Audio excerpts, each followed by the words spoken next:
Hello students. तो आज हम जो चैप्टर पढ़ने जा रहे हैं वो बहुत ही इंपॉर्टेंट चैप्टर है सीबीएसई और आईसीएसई दोनों के लिए। उस चैप्टर का नाम है इलेक्ट्रिसिटी।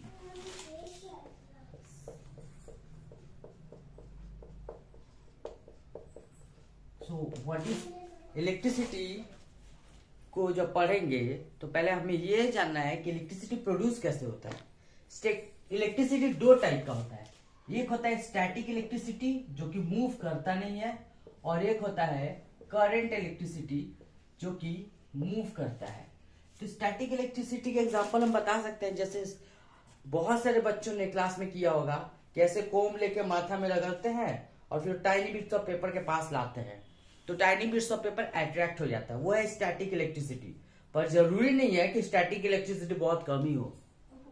जो इलेक्ट्रिसिटी प्रोड्यूस होता है जब थंडर एंड लाइटनिंग होता है उसमें बहुत ज्यादा होता है, ठीक है ना। तो जरूरी नहीं कि स्टैटिक इलेक्ट्रिसिटी कम हो, लेकिन स्टैटिक इलेक्ट्रिसिटी होता है क्या, इसमें चार्ज मूव नहीं करता है। और करंट इलेक्ट्रिसिटी क्या होता है, जैसे वाटर फ्लो करता है तो बोलते हैं वाटर करंट, एयर फ्लो करता है तो उसको बोलते हैं एयर करंट। उसी तरह का इलेक्ट्रॉन फ्लो करेगा तो उसको बोलेंगे इलेक्ट्रिक करंट।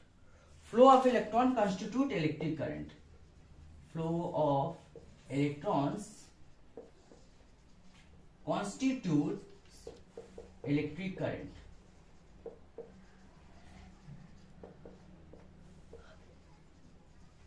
ठीक है, हाँ। तो flow of electron constitute electric current. अगर इलेक्ट्रॉन फ्लो करने लगा तो उसको बोलेंगे इलेक्ट्रिक करंट। सपोज एग्जांपल बताते हैं। सपोज हम एक बैटरी लिए, ओके, और यहां पे एक बल्ब लगाए और कनेक्ट कर लिए। ये है बड़ा वाला हमेशा पॉजिटिव टर्मिनल होता है और छोटा वाला हमेशा नेगेटिव टर्मिनल होता है। तो इलेक्ट्रॉन फ्लो होगा इधर से इधर और ऐसे आएगा। तो flow direction of flow of electron किधर है, ऐसे, फिर ऐसे, फिर ऐसे, फिर ऐसे।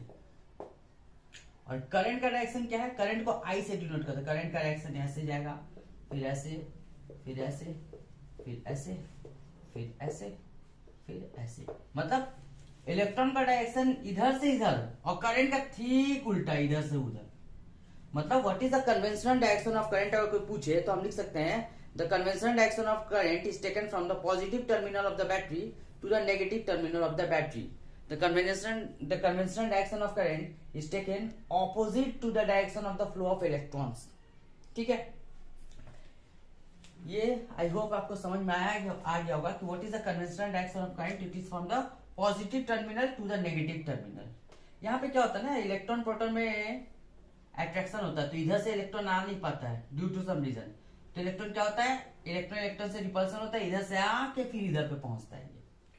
ठीक है, अब हम आगे पढ़ते हैं कि what is current. Rate of flow of charge is called current. क्या होता है, rate of flow of charge. Charge कितना ज्यादा, अगर एक सेकेंड है, एक सेकेंड में 500 कूलम ऑफ चार्ज चला गया, 500 कूलम चार्ज, चार्ज का ऐसा यूनिट है कूलम, 500 कूलम चार्ज चला गया। और कहीं पे एक सेकेंड में 10,000 कूलम ऑफ चार्ज चला गया एक सेकेंड में, तो इस केस में क्या है, करंट ज्यादा है, करंट इज मोर। ऑब्वियसली ज्यादा इलेक्ट्रॉन ज्यादा करंट। ठीक है, तो व्हाट इज करंट, क्वेश्चन आएगा कि व्हाट इज करंट। तो आंसर होगा current is defined as the rate of flow of charge.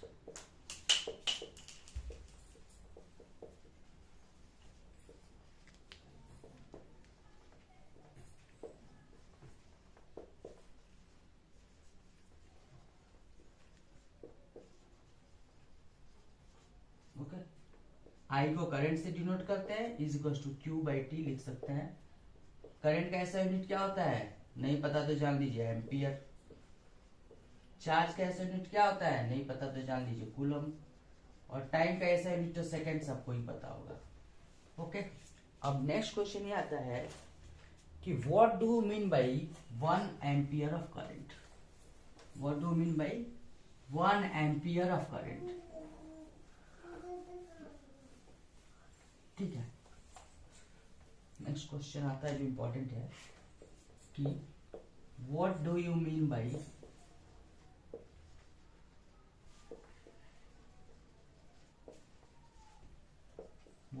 Ampere of current. तो आंसर इसका क्या होगा? I इक्वल टू क्या होता है? Q by t. तो if 1 coulomb of charge flows through a conductor in 1 second,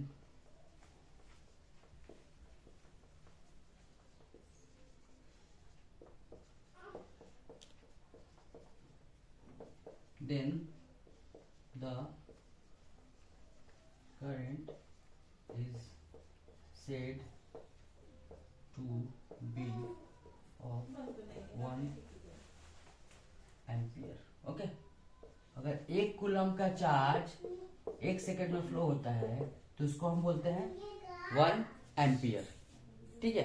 अच्छा, इसके बाद हम पढ़ेंगे एक इंटरेस्टिंग फैक्ट। अगर कभी भी कोई वायर से अगर करंट फ्लो हो रहा है तो उस वायर के अराउंड मैग्नेटिक फील्ड रहता है। हमारे घर में जो वायर से जो करंट फ्लो हो रहा है उस वायर में इलेक्ट्रिसिटी जहां से आता है वहां पे मैग्नेटिक फील्ड भी प्रोड्यूस होता है। इसको हम बोल सकते हैं राइट हैंड थंब रूल से। By the right hand thumb rule, अगर हम ऐसे एक थंब बनाए और ये हमारा बाकी सब फिंगर है। ठीक है, डायग्राम बहुत अच्छा नहीं बनाया बट हम दिखाना चाहते हैं। राइट हैंड थंब रूल में क्या है, ये थंब जो है डायरेक्शन ऑफ करंट अगर है तो डायरेक्शन जिसमें हम लोग का फिंगर कर्ल किया है, कैसे कर्ल किया है? Anti clockwise. मतलब अगर ये है डायरेक्शन ऑफ करंट, इसको बोलते हैं right hand thumb rule. Exam में बहुत आता है डायरेक्शन ऑफ करंट। अगर डायरेक्शन ऑफ करंट जो है वो ऊपर जा रहा है तो ये जो डायरेक्शन ऑफ फिंगर है, डायरेक्शन ऑफ कर्ल फिंगर, ये डायरेक्शन ऑफ मैग्नेटिक फील्ड बताता है। Direction of curl, direction of curl finger gives the direction of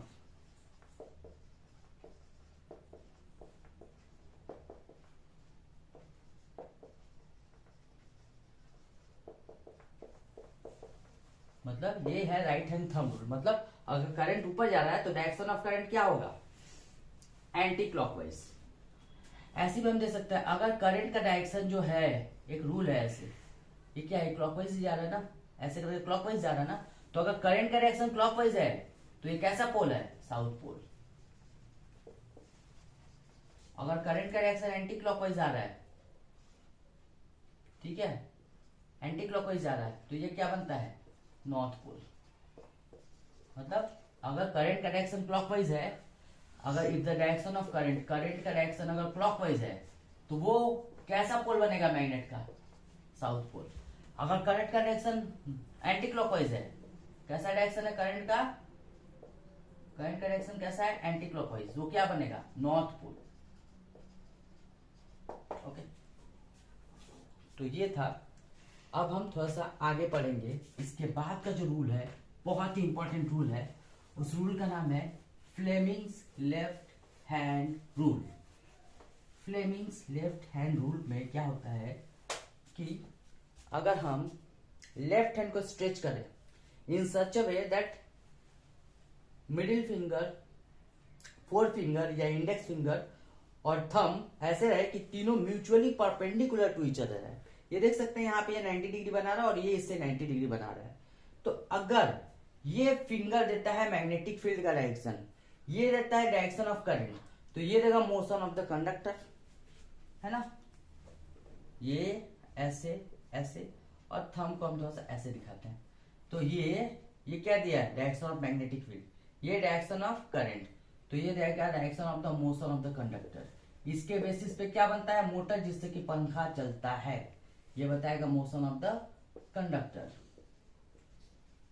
okay, so if you hold four finger, middle finger and thumb in such a way so that all of them are mutually perpendicular to each other, the middle finger will give the direction of the current, the forefinger will give the direction of magnetic field, then the direction in which thumb is pointing will give the direction of the motion of the conductor। का ऐसा case होगा तो motion क्या होगा? बाहर की तरफ। अगर ऐसा केस होगा तो मोशन कहाँ होगा? ऊपर की तरफ। ऐसा केस होगा ऊपर की तरफ। तो इसको बोलते हैं Fleming's left hand rule.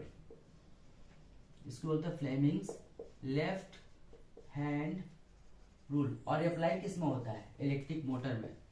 Electric motor जो बनता है ना, ये इसी की वजह से बनता है। उसमें होता क्या है, हम लोग दो मैग्नेटिक फील्ड ले लेते हैं ऐसे, और यहां पे एक कॉइल रहता है। अब जब हम इस कॉइल को कनेक्ट करेंगे एक सोर्स से जो कि वोल्ट देगा, तो इलेक्ट्रिसिटी पास होगा और ये कॉइल मूव करेगा। ठीक है, सपोज ये नॉर्थ पोल है, ये साउथ पोल है, करंट यहां से जा रहा है, इधर से आ रहा है, तो ये मूव करेगा। इसके बेस पे क्या बना? मोटर। और मोटर कहाँ पे यूज होता है? जो भी चीज मूव करता है, स्पेशली फैन, मिक्सर ग्राइंडर, ये सब इसमें यूज होता है। तो मिक्सर ग्राइंडर फैन जो बनाते हैं ना, वो फ्लेमिंग्स लेफ्ट हैंड रूल का फॉलो करते हैं। ठीक है, बस दो मैग्नेट लाओ, बीच में कॉइल लाओ, बैटरी के संग कनेक्ट करो, ये अपना मूव करने लगेगा। ठीक है, हाँ। और ये तीनों परपेंडिकुलर जब होगा तो फोर्स मैक्सिमम लगता है, और अगर पैरेलल हो गया तो फोर्स 0 लगता है। ठीक है, तो पूछे फोर्स कब लगेगा मैक्सिमम? फोर्स तब मैक्सिमम लगेगा जब तीनों चीज परपेंडिकुलर हो। परपेंडिकुलर होगा तो मैक्सिमम, और अगर परपेंडिकुलर नहीं लगा तो मैक्सिमम से फोर्स हमेशा कम लगेगा। ठीक है, अब हम एक चीज, बहुत इंपॉर्टेंट चीज डिस्कस करेंगे, वो है ओम्स लॉ। ओम्स लॉ ने क्या कहा था? Ohm's law states that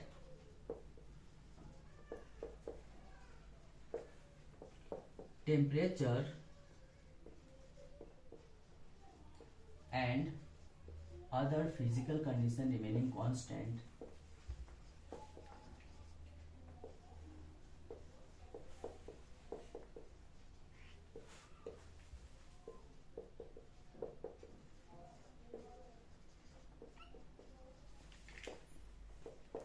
the current flowing to a conductor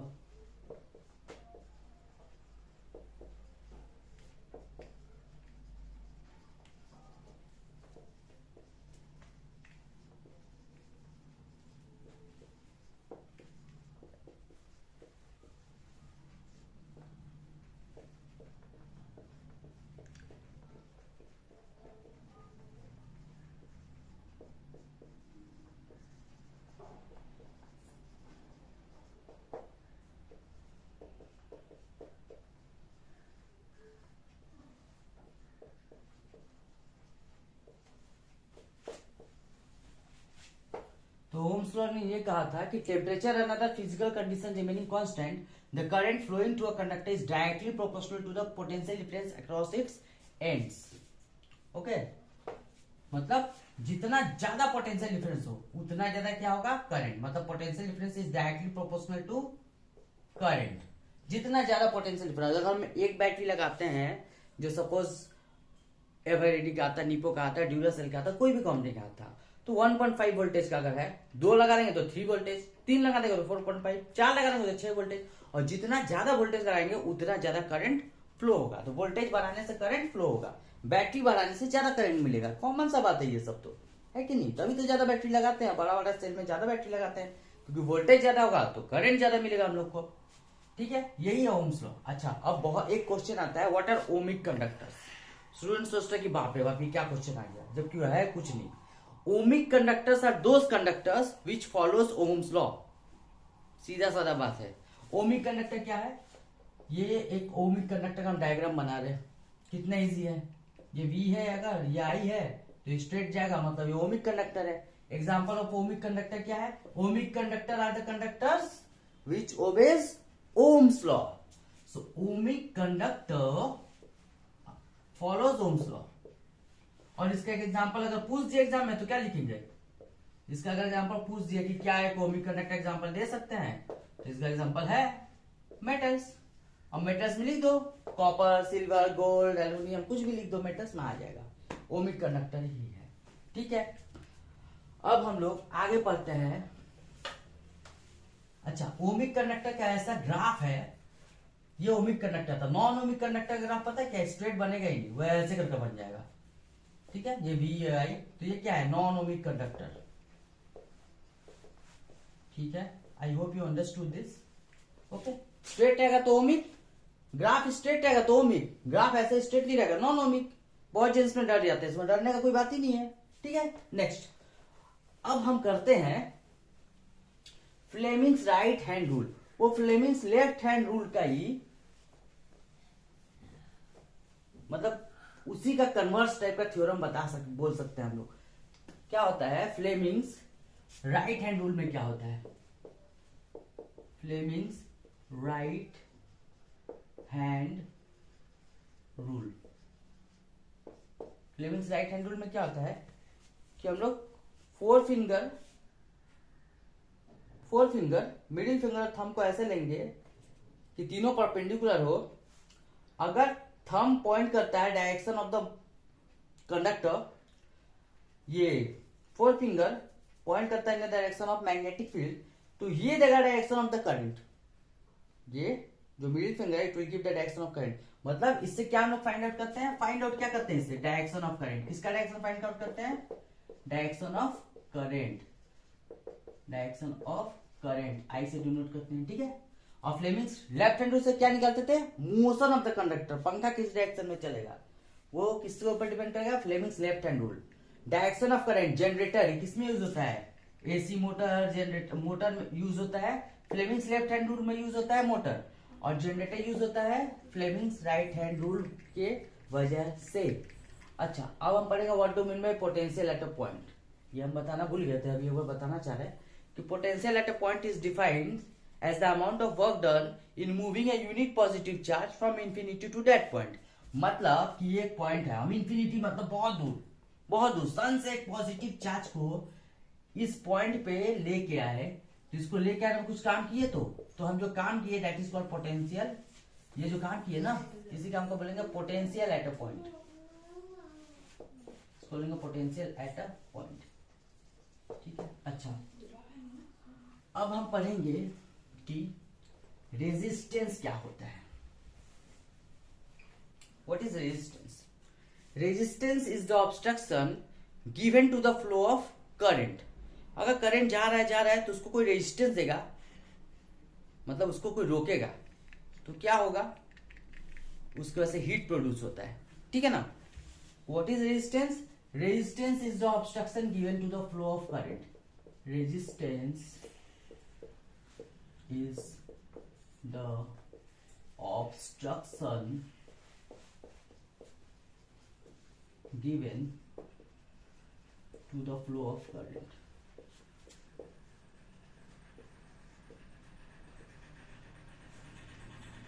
its SI unit is ohm।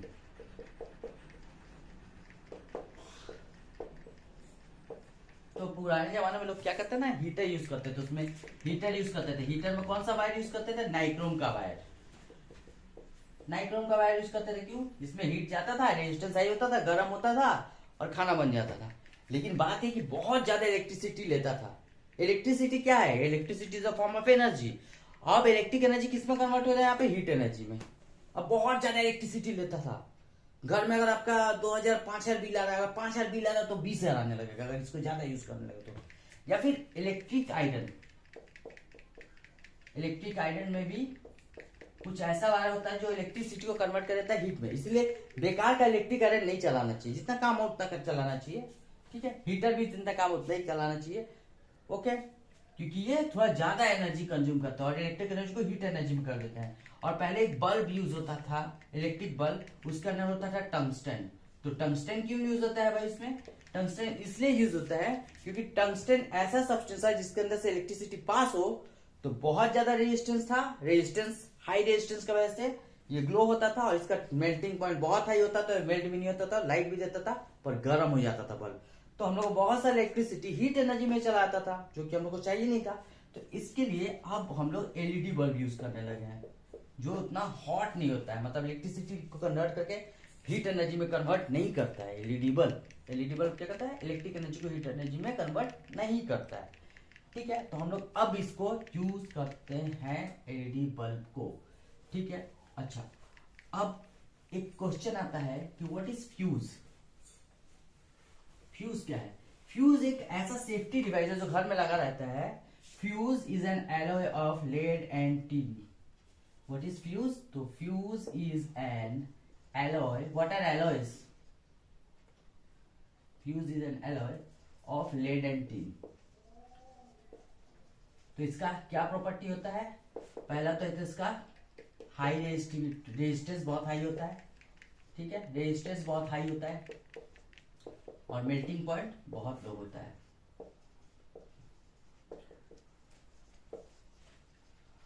अब क्या है, रेजिस्टेंस हाई है मतलब करंट बहुत ज्यादा आ रहा है, ज्यादा करंट आ रहा है, रेजिस्टेंस हाई है, तो बहुत ज्यादा हाई रेजिस्टेंस की वजह से हीट हो जाता है। हीट होने के बाद इसका मेल्टिंग पॉइंट लो है, तो जब भी हम लोग घर में कुछ परमिसिबल लिमिट से ज्यादा करंट फ्लो होता है तो ये गर्म हो जाता है। गर्म होने से इसका लो मेल्टिंग पॉइंट है। जैसे कि थोड़ा भी गर्म होने से वैक्स मेल्ट हो जाता है, वैसे ये भी मेल्ट हो जाता है। मेल्ट हो जाने से क्या होता है, हमारे घर में जो ज्यादा करंट आने वाला था वो नहीं आएगा और हमारे अप्लायंस बच जाएंगे। नहीं तो पता चला कि टीवी, पंखा, फ्रिज सब उड़ गया। सबको कौन बचाएगा? फ्यूज। तो पहले ये होता था, ऐसे एक पोर्सिलेन वायर होता था, इसमें ऐसे दो लगा रहते थे, इसके बीच में ऐसे फ्यूज लगा रहता था, तो ये मेल्ट हो जाता था, फिर इलेक्ट्रिशियन आके ठीक करता था। पर अभी क्या है, अभी निकल गया एमसीबी। एमसीबी का फुल फॉर्म है मिनिएचर सर्किट ब्रेकर। ये क्या करता है, जब करंट परमिसिबल लिमिट से ज्यादा हो जाता है तो ये खुद करंट को रोक देता है, और फिर जब करंट नॉर्मल लिमिट में हो जाता है तब ये ऑन होता है, चलता है। मतलब बार बार इसको बुला के रिपेयर करने का झमेला अभी नहीं है एमसीबी लगाने से। I hope you understood this. Next हम लोग करते हैं वो ये कि अगर हम सीरीज में अरेंजमेंट लगाएंगे तो सीरीज में लगाएंगे कि पैरेलल में लगाएंगे। हम ऑलरेडी इसका एक वीडियो बना चुके हैं, पर हम चाहते हैं एक वीडियो में बहुत सारा चीज है जिससे आप बहुत कुछ सीख पाए इस वीडियो में। तो दो टाइप का कॉम्बिनेशन होता है, कॉम्बिनेशन दो टाइप का होता है। कितना टाइप का कॉम्बिनेशन होता है? दो टाइप का। एक होता है सीरीज कॉम्बिनेशन और एक होता है पैरेलल कॉम्बिनेशन। तो क्या होता है सीरीज कॉम्बिनेशन में? इसमें करंट सेम होता है, आई मतलब करंट रिमेन्स द सेम।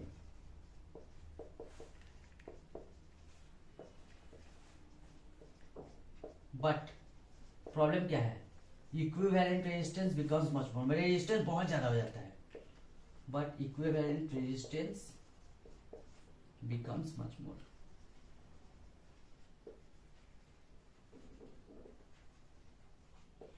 और पैरेलल में क्या होता है, पोटेंशियल डिफरेंस सेम रहता है,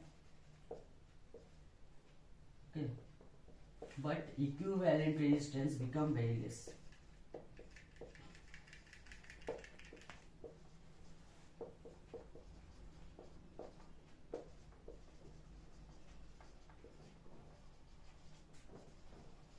ठीक है। और इसके अलावा एक और चीज हम बताना चाहेंगे कि मान लीजिए कि कोई सेलिब्रेशन है और हमने 1000 बल्ब लगाया है, 10,000 लाखों बल्ब लगा दिए है सेलिब्रेशन में, तो अगर सीरीज कॉम्बिनेशन में एक बल्ब भी खराब होगा तो सारा बल्ब बंद हो जाएगा, पूरा अंधेरा है। सीरीज में होगा तो एक बल्ब खराब होगा तो सारा बल्ब बंद, तो फिर प्रॉब्लम होगा। सारे बल्ब में चेक करो कौन सा प्रॉब्लम है, उसको ठीक करो। पैरेलल में ऐसा नहीं है। पैरेलल में अगर 1 लाख बल्ब एक खराब हुआ तो बाकी सब जलेगा, समझ ही नहीं आएगा कौन सा बल्ब जल रहा है कौन सा नहीं जल रहा है।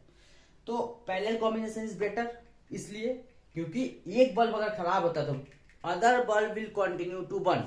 एक खराब होगा बाकी सब फिर भी जलेगा, मतलब 1 लाख में एक खराब होगा तो 99,999 बल्ब जलेगा और समझ ही नहीं आएगा, उतना प्रॉब्लम नहीं होगा। लेकिन सीरीज में क्या है, सपोज कोई सेलिब्रेशन है, शादी है, बर्थडे पार्टी है, एनिवर्सरी है, कुछ भी सेलिब्रेशन है, और उसमें अगर हम सीरीज में लगा दिए, एक भी बल्ब में कुछ डिफेक्ट निकला, कहीं भी कुछ प्रॉब्लम हुआ, सारा बंद। लेकिन पैरेलल में मजा किरकिरा नहीं होगा, आराम से सब कुछ चलते रहेगा। सिर्फ एक खराब है या दो खराब है तो वही नहीं चलेगा, बाकी सब चलेगा। समझ में आ रहा है? नेक्स्ट हम लोग करते हैं जो है वो कि ओपन सर्किट क्या होता है, क्लोज सर्किट क्या होता है। ओपन सर्किट में क्या होता है कि करंट जो है वो अगर क्लोज पाथ में फ्लो कर रहा है उसको तो क्लोज सर्किट। सपोज हम यहां से बैटरी लिए और यहाँ पे ले गए, यहाँ पे एक स्विच है, स्विच को ऑन कर दिए हैं और यहाँ पे एक बल्ब जल रहा है, और यहाँ से हम वापस लाके इसको ज्वाइन कर दिए। ये बड़ा वाला हमेशा होता है पॉजिटिव और छोटा वाला हमेशा होता है नेगेटिव, तो करंट आराम से फ्लो करेगा। इसको बोलेंगे हम क्या, क्लोज्ड सर्किट। क्या बोलेंगे, क्लोज्ड सर्किट, जिससे करंट आराम से फ्लो करेगा। और अगर हम ऐसा कोई अरेंजमेंट किए जहां पे ये वायर ब्रोकन है, चाहे हम स्विच लगाए, चाहे हम बल्ब लगाए, चाहे कुछ भी करें, थोड़ा सा भी कहीं ब्रोकन है तो इसको बोलेंगे ओपन सर्किट। इसमें करंट विल नेवर फ्लो। अब क्यों नहीं फ्लो होगा ये आप एक बार सोचिए। वो इसलिए नहीं होगा क्योंकि यहाँ पे बीच में कुछ नहीं है, एयर है। तो बीच में एयर जो है, air is a bad conductor of heat, है ना। नहीं तो अगर एयर अगर गुड कंडक्टर होता तो कहीं भी इलेक्ट्रिसिटी लीक होता तो पूरा हर जगह तो एयर है, तो सबको करंट लग जाता, है ना। सबको करंट लग जाता, सारा आदमी पूरा वर्ल्ड का परेशान। तो इसीलिए air is a bad conductor of heat, इसीलिए ये ओपन सर्किट हो जाता है, करंट फ्लो ही नहीं होता है। Air is a bad conductor of heat, ठीक है। अच्छा, अब हम इक्विवेलेंट रेजिस्टेंस निकालना सीखेंगे, सीरीज में कैसे और पैरेलल में कैसे। सपोज हमें, सबसे अच्छा बात है अगर हम सीरीज कॉम्बिनेशन लें तो सबसे जो बड़ा है रेजिस्टेंस, उससे भी बड़ा रेजिस्टेंस बन जाएगा, मतलब रेजिस्टेंस बहुत ही बढ़ जाएगा अगर हम सीरीज में लेते हैं। और अगर हम पैरेलल में लेते हैं तो सबसे जो छोटा है उससे भी छोटा रेजिस्टेंस आ जाएगा, मतलब बहुत कम हो जाएगा रेजिस्टेंस। और रेजिस्टेंस कम मतलब करंट का रुकावट कम, करंट का रुकावट कम, हम लोग को फायदा, ठीक है ना। तो सपोज लेते हैं कि 20 ओम, ठीक है ना, रेजिस्टेंस लेते हैं 20, 30, 40 और 50। तो सीरीज कॉम्बिनेशन में इसका इक्विवेलेंट रेजिस्टेंस क्या होगा, इक्विवेलेंट रेजिस्टेंस इसका क्या होगा, इक्विवेलेंट रेजिस्टेंस इसका क्या होगा। ये अगर हम ऐड करेंगे सारा तो 20 प्लस 30 प्लस 40 प्लस 50 कितना आएगा, 20, 30, 50, 40, 90, 50, 140 ओहम किसमें आ रहा है, सीरीज में। और पैरेलल में पता है कैसे आएगा, देखिए सबसे बड़ा कौन था 50, उससे ही बड़ा है 140। और पैरेलल में क्या आएगा 1/r equals to 1/20 plus 1/30 plus 1/40 plus 1/50। अब हम इसका अगर एलसीएम करते हैं तो एलसीएम इसका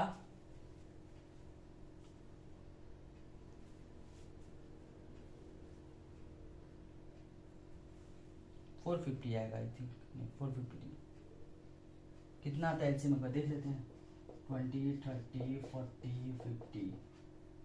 तो सपोज 2 से किया तो 10, 15, 20, 25, फिर 2 से किया 2, 5 है 10, 15, 10, 25, फिर अब तो ये 5 से ही जाएगा, 5 1 जा 3 जा 2 जा 5 जा 2 2 जा 4 5 20 या 62 या 120 600 आ रहा है LCM.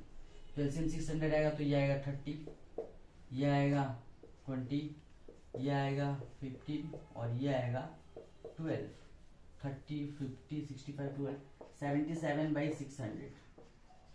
Therefore 1/r equals to 77/600। Therefore r equals to 600/77। अगर 77 10 टाइम्स में होगा तो 770 होता है, तो ये बहुत कम आ रहा है, समझ में आ ही रहा है।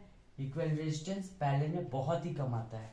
अच्छा, अब हम पढ़ेंगे थोड़ा सा रेजिस्टेंस के बारे में कि रेजिस्टेंस डिपेंड किसके ऊपर करता है। हाँ,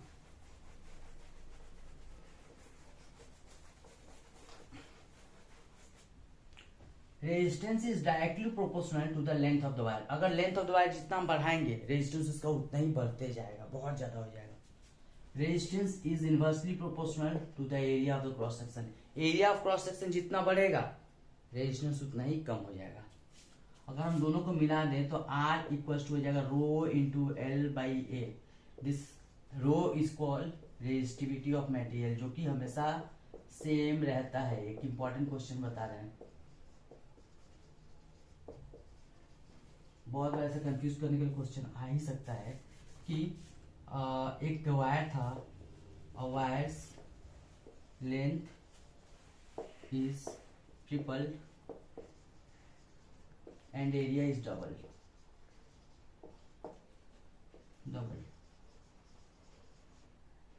What will be the change in its resistivity?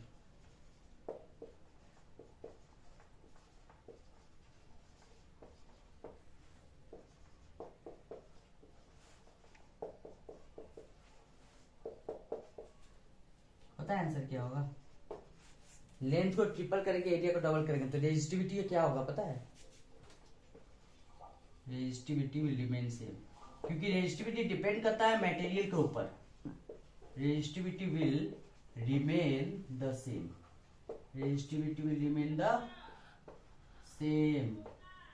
क्यों? क्योंकि रेजिस्टिविटी डिपेंड करता है किस कौन सा मटेरियल है। अब आयरन का वायर हम लिए, और उसको थोड़ा लंबा किए या थोड़ा मोटा किए तो थोड़ी ना आयरन का पाउडर बन जाएगा या कोल बन जाएगा या ये पेन बन जाएगा। आयरन तो आयरन ही रहेगा ना। तो रेजिस्टिविटी ऑफ मटेरियल क्या होता है, मटेरियल का प्रॉपर्टी के ऊपर डिपेंड करता है। ठीक है, I hope you understood this. अब दूसरा हम एक और चीज आपको समझाते हैं, वो क्या है, वो है Joule's law of heating effect. वो Joule's law of heating effect क्या है, अगर किसी वायर से करंट फ्लो होता है तो उस वायर में हीट प्रोड्यूस होता है। ठीक है, तो वो हीट जो प्रोड्यूस होता है it is directly proportional to the square of the current. Heat produced in the wire is directly proportional to the resistance of the conductor, and heat produced in the wire is directly proportional to time for which the current flows. तो ये हो गया था H equal to I square R T. यही बोलते, इसी equation को बोलते हैं जूल्स लॉ ऑफ हीटिंग। इस इक्वेशन को क्या बोलते हैं, Joule's law of heating. Okay, तो H equal to I square R T. ये H क्या है, heat produced in a conductor.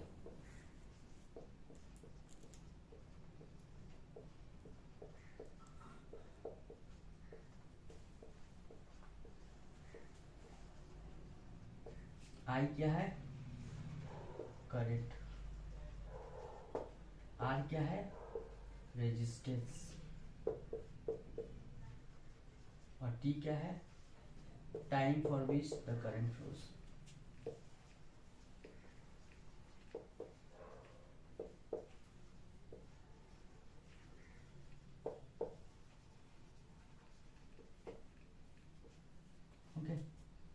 तो ये था इलेक्ट्रिसिटी के बारे में। एक और चीज हम बताना चाहते हैं, power. What do mean by power. Power is defined as the rate of doing work. तो पावर का एक फॉर्मूला होता है। पावर क्या है कि एक इलेक्ट्रिक अप्लायंस कितना एनर्जी ले रहा है। एक बल्ब का पावर है 5 वोल्ट, मतलब 5 वोल्ट वाला एनर्जी, इलेक्ट्रिक एनर्जी वो लेके और हम लोग को लाइट एनर्जी में चेंज करके दे रहा है।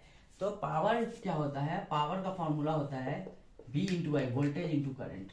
अब हमको पता है V equal to I R होता है, तो हम इसको पुट कर सकते हैं आई आर इंटू आई, तो ये चेंज हो सकता है आई स्क्वायर आर में भी। ठीक है, और हमको पता है V equal to I are.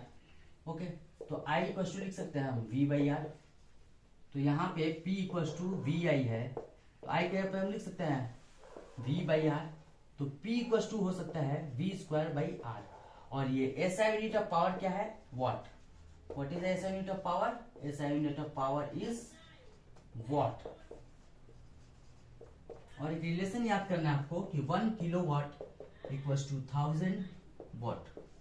और कमर्शियल यूनिट ऑफ एनर्जी होता है 1 किलोवाट आवर। मतलब अगर एक अप्लायंस 1 किलोवाट का 1 घंटा के लिए चले, 1 किलोवाट का अप्लायंस अगर 1 घंटा के लिए चले तो वो एक यूनिट होगा 1 किलोवाट आवर।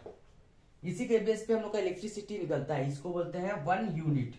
अगर सपोज आपके घर में 500 यूनिट हुआ और अभी रेट चल रहा है 8 रुपीज, मतलब आपका बिल आने वाला है 4000 रुपया। ये 1 यूनिट है। ऐसा अगर 500 यूनिट उठ गया मतलब 4000 बिल आएगा। इसके ऊपर भी न्यूमेरिकल्स आता है, ये हम बाद में करेंगे। फिलहाल आप पहले ये समझिए, कोई प्रॉब्लम है तो आप कमेंट कीजिए, कुछ भी होता है तो इस नंबर पे एक बार कॉल कीजिए। हम लोग आपको और भी डिटेल्स में बताने का ट्राई करेंगे। और पढ़ाई बहुत अच्छे से कीजिए। हम रोज ट्राई करेंगे एक वीडियो बनाने का जो आपको हेल्प करे। ठीक है, I hope you understood what ever I have taught you today. And if you have any problem you can call on this number, I will help you. Okay, if I am free at that time. Thanks for watching this video.